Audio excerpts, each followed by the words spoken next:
Hey y'all, uh, it's been a while. Yeah, I am back with the milk, and you know, it's been a while. I know that y'all been probably been asking, yo, where's this nigga? He said he was gonna be consistent year 2025. Let me explain. I have been like super busy over the last couple of weeks. So, yeah, like very busy. I've been trying to get a couple of vids out because I have done like recordings and shit, but like I kind of lost them and yeah. Like technically I could have like re-recorded and stuff, but like time has not been on my side. Time has been my enemy. So, yeah. But today's topic is gonna be kind of like a light one on what has happened in like the last couple of days in concerns to a song that released on Friday, I think it was. Yeah, Friday. You know how there's usually like a group of songs or albums that usually drop on a Friday, seeing that Friday is the designated time at which music does technically drop. Well, new music at that anyway, but yeah. Now, there was a particular song kind of trending right now. Well, not really as of now, but it was trending when it released. Called, wait, what was it called? Oh yeah, Fat, Juicy, and Wet. God, I feel like cringing so hard. That title is just messed up. But yeah, it was a song released by Bruno Mars and it featured Sexy Red on it. So yeah, let's get into it. Now, I am very much a Bruno Mars fan and I am very much a Sexy Red fan. However, this song isn't really what I go to Bruno Mars for in relation to the substance of his music. Like, I liked the last album he did with Anderson Paak. I think it was called something like Silk Sonic or something like that. I don't remember the exact title as of now, but yeah.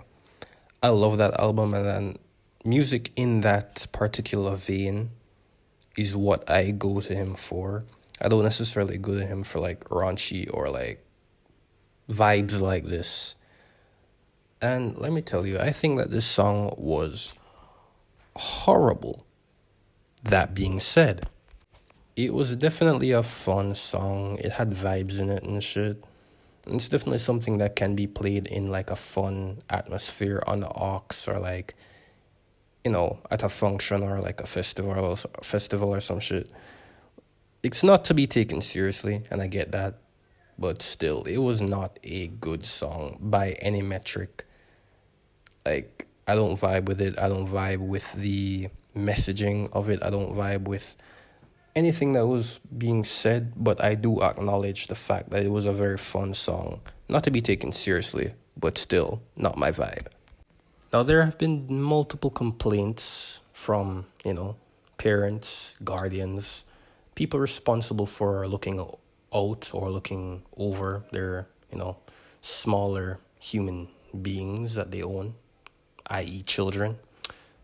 Yeah, that's fucked up. But yeah, there have been a lot of complaints saying that this song is the perfect example or the epitome of what is wrong with rap as it relates to this whole subgenre of raunchy, chaotic, just ghetto vibes of like rap music. And while I understand and empathize with all those who have been affected and who think that this is what is wrong with rap in relation as to how it affects children, I also have another, opinion of what is being shared here. Now, I believe that if your children has access to this stuff, especially if they're like pretty young and impressionable, and they have access to this type of music, before you blame the artist, and I know this might be kind of like a raw take, and I'm willing to live by it and stuff, stand 10 toes down and stuff, but like, I believe that if your children have access to this, you're partly to be blamed, because like,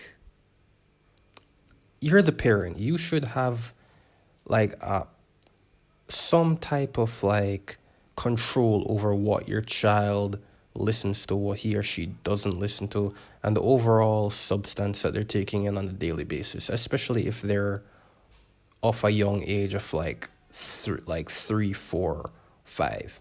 Like, I think a particular reason as to why children have a huge issue with their attention span is mainly because of the parents, to keep it 100 with you. Like, I don't think you as a parent should just leave your kid on an iPad or a phone and just like leave them be with the internet, especially how the internet has been going over the last couple of years and how toxic and just overall a putrid place it has become as of recently.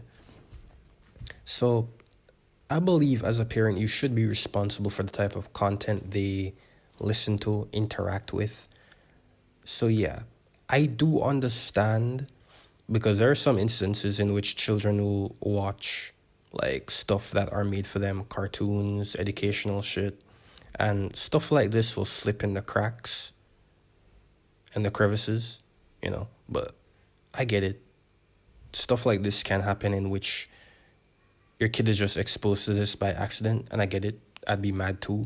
However, you have to be, as a parent, you have to be like on top of this shit. So, although I do understand and empathize where a lot of the parents or the guardians, the sisters and the brothers are coming from in relation to this, you gotta be on top of this stuff. So yeah.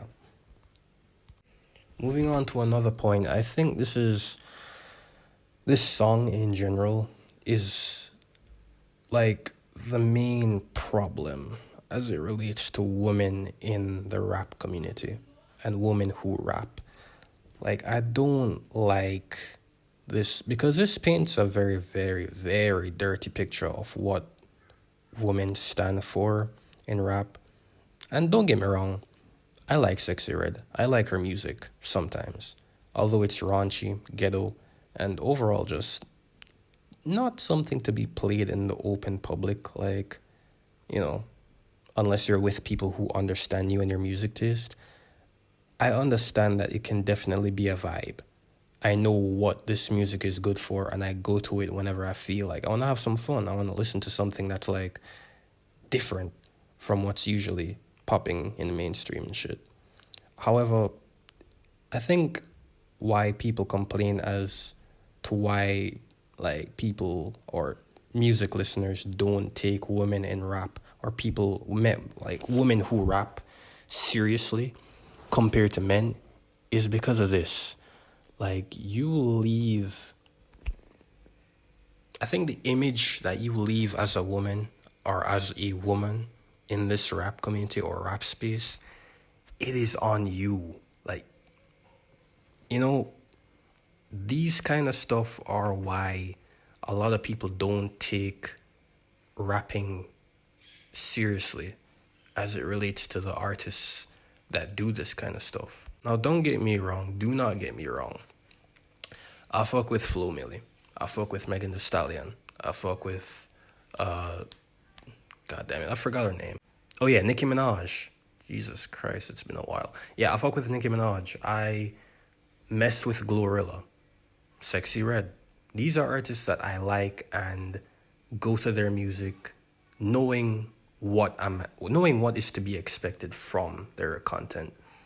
And while I understand, this might not be for everyone, I kind of also like understand, if someone's saying, "Oh, I don't listen to women rap like that because it's so goddamn expletive," part of me is like, well, same shit happens in men rap, or the stuff that men say in rap. It's so expletive, and like there's so many forms and topics that are like out there, like drugs, women, sex, gangbanging, all of that stuff. And the same thing that women like do as well. I might have to make a whole individual vid about this, but like there's definitely a double standard in this whole thing. But I think that the legacy or the first impression that women leave behind in their raps is on them. So Yeah. But I'll probably have to make a whole separate vid on this topic in particular. But yeah, if someone's saying that, yo, this is a reason as to why I don't listen to female rap like that, I'm gonna look at them weird, but I'm gonna understand. Because, you know, yeah. But like overall, my overall vibes on the song, it's just one of those bad songs that can be fun. Like, it's not the end of the world, don't get me wrong. But at the end of the day, it's not something that I will recommend or refer to a friend just getting it into rap or getting to this space and like encourage them to listen. No. I think it's very much a bad song that has some good elements and can be fun, but it's just not for me. But yeah, that was a chilly review, basically.